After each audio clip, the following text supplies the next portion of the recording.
और अक्षय तृतीया का मतलब होता है कि ठाकुर जी ने, अब उसकी कथा पूरी विस्तृत जो है वो कल मैं और सुनाऊंगा, पर एक भाव यह है कि अक्षय तृतीया भी एक अवसर समझिए, एक अवसर मिला है ठाकुर जी की ओर से। इसका तात्पर्य क्या होता है कि आप जो कुछ भी करेंगे कल उसका अक्षय हो जाएगा।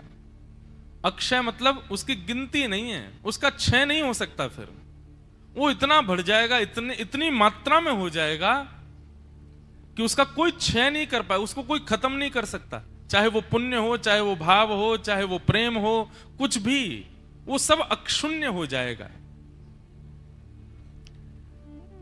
अब अक्षय तृतीया पर दान का बड़ा महत्व है, दान करना चाहिए। कोई अन्न दान, कोई स्वर्ण दान, कोई चांदी का दान, आदि आदि। हमारे वृंदावन में खूब दान होते हैं, सब जगह तीर्थों में कल खूब दान आदि, सब दान पुण्य खूब चलेंगे। पर मेरे चित्त में एक भाव आता है कि जब हर वस्तु अक्षय हो जानी है, हर वस्तु छीन युक्त, छीन विमुक्त हो जानी है, उसका क्षय नहीं हो पाएगा, तो क्यों ना ठाकुर जी से ऐसी प्रार्थना की जाए कि नाथ, पुण्य अक्षय नहीं करने हमको, दान अक्षय नहीं करना हमको, हमारा जो आपसे प्रेम है ना वो अक्षय हो जाए, बस उसका कभी क्षय ना हो, वो कभी खत्म ना हो। देखो, हमारा और हमारे गिरधर लाल जी का प्रेम अक्षय हो जाएगा, कल हमारी कथा गाना अक्षय हो जाएगा, इसको भी कोई क्षय नहीं करेगा। और मुझे विश्वास है अंतिम श्वास तक मुझ पर और कोई काम होने वाला है नहीं, मैं कथा ही करूंगा। तीसरा, गोदावरी जी से भी प्रेम अक्षय हो जाएगा, हमारे महाराज जी से भी प्रेम अक्षय हो जाएगा, यहां आए हुए सब वैष्णवों के हृदय में भी भक्ति भाव अक्षय हो जाएगा। यहां पर जितने लोगों का गायत्री पुरुषण चल रहा है, गायत्री पुरुषण में 1.25 लाख या 24 लाख मंत्र उच्चारण या उनके जाप का भाव होता है, परंतु कल के दिन जो गायत्री पुरुषण जिनका यहां चल रहा, हमारे मुकुंद काका जी सहित सबका अक्षय हो जाएगा। मतलब जितने जाप हुए वो उन सबका करोड़ों से भाग हो जाएगा। सोचो कितना अद्भुत हो जाएगा, सब कुछ अक्षय हो जाएगा कल। पर हमारी कही एक बात मानिएगा कि श्री वृंदावन बिहारी लाल का स्मरण करके, राधा रमन जी का स्मरण करके, बिहारी जी राधा वल्लभ जी का स्मरण करके, अपने हृदय से एक मानसिक पुष्प चरणों में चढ़ाते हुए बस निवेदन करना, वृंदावन से प्रेम अक्षय हो जाए, वृंदावन के वैष्णवों से प्रेम अक्षय हो जाए। हे वृंदावन बिहारी लाल, आपका और हमारा प्रेम अक्षय हो जाए, उसका कभी क्षय ना हो। कल के दिन क्रोध किया तो वो भी अक्षय हो जाएगा, कल के दिन किसी का हृदय दुखाया तो वो भी अक्षय हो जाएगा, किसी के साथ कुछ बुरा किया तो वो भी, तो कल सब कुछ अक्षय अक्षय होना है। इसलिए प्रेम अक्षय हो, प्रेम ही सर्वोपरि है। प्रेम से अतिरिक्त, प्रेम से दीर्घ, प्रेम से श्रेष्ठ संसार में कुछ नहीं है बंधुओं। चाहे आप जप करो, तप करो, नियम करो, कुछ भी कीजिए, पर सबके मूल में आप फल केवल प्रेम ही मांगिए। हमारी बात को मानिए। पुण्य आदि ये सब आप अपने जीवन में अन्य भावों से भी कमा सकते हैं, पर प्रेम कमाया नहीं जाता है। प्रेम तो कृपा करके मिलता है ठाकुर जी से। जो कमाया जा सकता हो वो ठाकुर जी से नहीं मांगना है, जो कमाया नहीं जा सकता वो ठाकुर जी से मांगना है। प्रेम नहीं कमाया जाता, प्रेम तो मिलता है कृपा में, तो वो मांगो। अक्षय तृतीया पर प्रेम ही हमारा अक्षय हो, उसी के लिए, उसी भाव से दान करना। कल ठाकुर जी को चंदन अर्पित किया जाता है, और कल से हमारे ब्रजमंडल में ठाकुर जी की पोशाक जो है वो हल्की हो जाती है। अब ठाकुर जी पूरे भां के कपड़े नहीं पहनेंगे कल से ठाकुर जी अर्ध वस्त्र धारण करेंगे, कम कपड़े पहनेंगे। क्यों? अब ग्रीष्म ऋतु बढ़ेगी, तो कल ठाकुर जी को चंदन अर्पित किया जाता है। अब एक व्यक्ति ने मुझसे कहा, बोले महाराज जी ये सब क्यों? अब यहाँ 3-4 दिन से वैष्णव लोग लगे हैं चंदन घिसने में, इतना चंदन। हमारे लाल जी तो बेचारे डूब जाएंगे इतने चंदन में, उनको तो थोड़ा सा चाहिए, लेकिन श्री दत्त प्रभु का तो श्रृंगार होगा।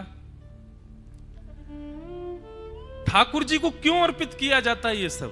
चंदन अर्पित करना, ठाकुर जी के फूल बंगले बनवाना, ठाकुर जी को क्या कहते हैं 56 भोग लगाना। कई पढ़े लिखे लोगों के चित्त में ये सब प्रश्न उठते हैं कि उनको जरूरत नहीं है, आप लोग ही कथा में कहते हैं, तो फिर हम अर्पित ही क्यों करते हैं ठाकुर जी को? अरे भाई, किसी को वस्तु दो तब दो जब उसके पास अभाव हो, लेकिन जो व्यक्ति संपूर्ण वस्तुओं से युक्त है, उस अभाव ग्रस्त व्यक्ति जो नहीं है, उसको देने का क्या औचित्य होता है? अब पढ़े लिखे तो पढ़े लिखे ही हैं, उनको कैसे समझाएं? पर इसमें 2-3 भाव हैं, बहुत ध्यान से सुनना। सबसे पहली बात, प्रेम में प्रेमी के पास भले ही बहु वस्तु हो, लेकिन फिर भी प्रेमी जो प्रदान करता है उसका मूल्य सबसे ज्यादा होता है। ठाकुर जी को जब हम कुछ प्रदान करते हैं तो ठाकुर जी निश्चित उससे प्रसन्न हो जाते हैं। एक प्रेमी रात्रि का समय अपने घर के बाहर घूम रहा था, अंधेरा था, बतासे खा रहा था। उसका एक मित्र साथ में था। बतासे खाते खाते एक बतासा हाथ से छूट गया, गिर गया नीचे। अब महाराज वो तो मोमबत्ती लेके आवे, प्रकाश करो मेरा बतासा। अरे दूसरा बोला, अरे बतासे के पीछे इतना प्रकाश क्यों कर रहा है? चल दुकान दूसरा बतासा दिलवा लाऊं। बतासे समझते हैं आप लोग? हमारे उत्तर भारत के तो जानते हूं, यहाँ के महाराष्ट्र के लोग बतासे समझते हैं ना।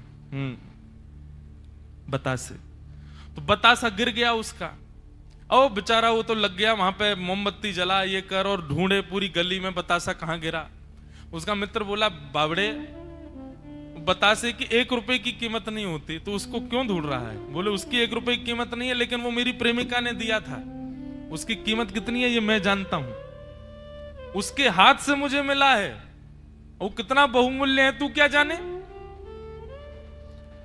तो वस्तु की कीमत नहीं होती है, देने वाले की कीमत होती है।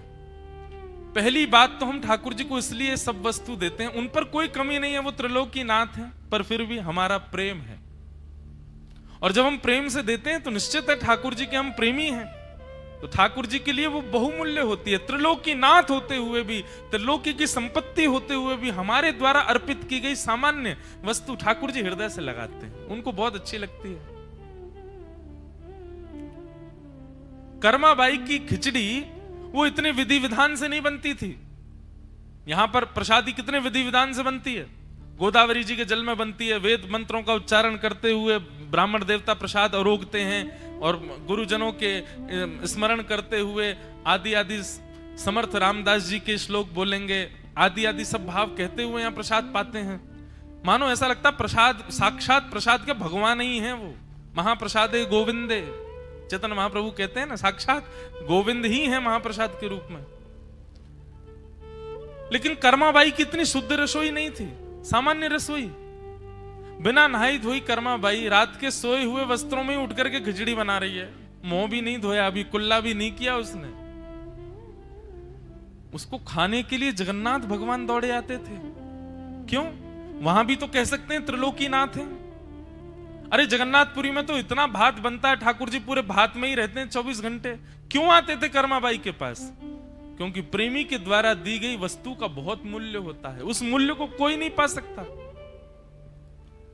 तो ठाकुर जी को कोई भी वस्तु इसलिए निवेदित की जाती है क्योंकि हमारा प्रेम है उनसे, उनके पास अभाव नहीं है पर हम देना चाहते हैं। पहली बात यह था प्रेम तर्क। अब सामान्य तर्क की यदि बात करो तो सामान्य तर्क यह है, ठाकुर जी में पूरा ब्रह्मांड विद्यमान है और शास्त्र वेद सब आज्ञा करते हैं कि सबका भला चाहो, सबकी सेवा करो। अब हम सबकी सेवा, सबका भला तो नहीं कर पा रहे हैं, तो हम ठाकुर जी को चंदन अर्पित करके मानो ठाकुर जी को शीतलता प्रदान करते हुए ठाकुर जी से निवेदन कर रहे हैं, नाथ जैसी शीतलता आपको अनुभव हो रही है ना, ऐसी शीतलता पूरे विश्व में व्याप्त कर देना, सब शीतल हो जाएं। पूरा विश्व ब्रह्मांड आपके अंदर विद्यमान है, इसलिए हम आपको चंदन अर्पित कर रहे हैं कि आप सबको शीतल कर दो। हे नाथ, हम 56 भोग आपको अर्पित कर रहे हैं क्योंकि पूरा ब्रह्मांड आपके अंदर विद्यमान है। इस ब्रह्मांड में कोई भूखा ना रहे नाथ, सब तृप्त हो जाएं। हम पुष्प के बंगले में नाथ आपको बिठा रहे हैं ताकि सुगंधित, पुष्पित और शीतल युक्त आप नहीं, आपके भीतर विराजमान पूरा ब्रह्मांड हो जाए। ठाकुर जी को वस्त्र अर्पित करते हुए ठाकुर जी के भीतर विद्यमान संपूर्ण ब्रह्मांड के लोगों के प्रति विचार कर रहे हैं। किसी का अंग ऐसा ना हो जिस पर, तन पर कोई वस्त्र ना हो नाथ। तो सामान्य तर्क यह है कि ठाकुर जी को वस्तु अर्पित करने का मतलब है पूरे ब्रह्मांड में वैसी कामना रखना, सबके मंगल की कामना से ठाकुर जी को दे देना। जड़ में जल डालते हैं, ऊपर तक का पत्ता जो हमने कभी देखा भी नहीं वो भी हरा भरा हो जाता है जड़ से। ठीक वैसे ही सामान्य तर्क यह है कि ठाकुर जी जड़ हैं, इस संपूर्ण ब्रह्मांड की जड़ वस्तु, वो मूल आधार हैं। उनको पोषित करना मतलब पूरे ब्रह्मांड को पोषित करना। तो ये सामान्य तर्क है। तो इसलिए कल चंदन अर्पित करेंगे हम। पहला चंदन तो अर्पित इसलिए करेंगे क्योंकि संसार में सबसे ज्यादा ठंडी वस्तु यदि कोई है तो वो चंदन है। ठाकुर जी को हम अर्पित करेंगे और ठाकुर जी से दूसरे तर्क में ये भावना प्रार्थना करेंगे, हे नाथ, सबको शीतल कर दो, सबके चित्त में शीतलता आ जाए, कोई विचलित ना रहे, किसी का हृदय उथल पुथल में ना रहे नाथ, सबको समाधान प्राप्त हो जाए। इस भावना से हम आपको चंदन अर्पित कर रहे हैं। ये अक्षय तृतीया। तो ये सब भाव हैं, अनेक भाव हृदय में हैं। तो कल ऐसी भावना है कि कल पहले तो श्री गिरधर लाल जी का महाराज जी अभी जैसी आज्ञा करेंगे। भाव ऐसा है कि महाराज जी कल कुछ घड़े जल भर के लाएंगे स्नान करके और उन जल से पहले ठाकुर जी का अभिषेक करेंगे। ठाकुर जी को घड़े के जल से अभिषेक करा करके फिर कुछ जल में चंदन, सुगंधित कुछ भाव आदि आदि उनको अर्पित करके उससे स्नान कराएंगे। मतलब बढ़िया ठाकुर, वैसे जैसे स्नान पूर्णिमा पे स्नान होता है वैसा एक प्रकार का सूक्ष्म स्नान होगा, कुछ पंच कलशों से या जितनी आप आज्ञा करेंगे ठाकुर जी का अभिषेक हो। अभिषेक के पश्चात फिर थोड़ी देर के लिए सब लोग अपना कार्य करें या कुछ भी, जो भी उतनी देर श्रृंगार चले। एक समय नियुक्त कर देंगे, उस समय पर ठाकुर जी को कल सुंदर वस्तुओं का भोग लगता है, ठंडी ठंडी, जैसे हाँ यहीं कर लेंगे मंच पर या फिर मंच के नीचे सामने वहां। तो श्रृंगार के लिए बस कक्ष में जाएंगे, ठाकुर जी फिर आ जाएंगे, फिर यहीं पर विराजेंगे। कल चंदन की पिछवाई रहेगी, चंदन की पोशाक रहेगी, चंदन के, वैसे तो हमारे वृंदावन में तो कई मंदिरों में ठाकुर जी को पूरा चंदन में ही ढकते हैं, पर हमारे लाल जी चंदन की पोशाक पहनते हैं। और कल चंदन की वंशी, चंदन की लकुटी, चंदन का श्रृंगार, चंदन का मुकुट, सब चंदन का ठाकुर जी धारण करते हैं। और ठंडी सामग्रियों का भोग लगता है ठाकुर जी को जो शीतलता प्रदान करते हों, ऐसे जैसे आम के पना और कुछ सुंदर ऐसे पकवान थोड़े बहुत रहेंगे। पर पेय पदार्थ जैसे कि सुंदर वो बेल का शरबत होता हमारे यहाँ, बेल फल होता उसका शरबत, उसका ठाकुर जी को भोग लगता है। मतलब एक प्रकार से प्रथम ऋतुफल और कुछ अभी शाम को बना लेंगे क्रम, उस हिसाब से ठाकुर जी को भोग लगेंगे। फिर आरती होगी, फिर यहाँ पे कुछ पद गायन वगैरह कर देंगे ठाकुर जी के अक्षय तृतीया के अक्षय भाव से, और प्रणाम करके फिर हम लोग भी जितनों ठाकुर जी ने पाया होगा वो सब हम पालेंगे। फिर पाके फिर सो जाएंगे। फिर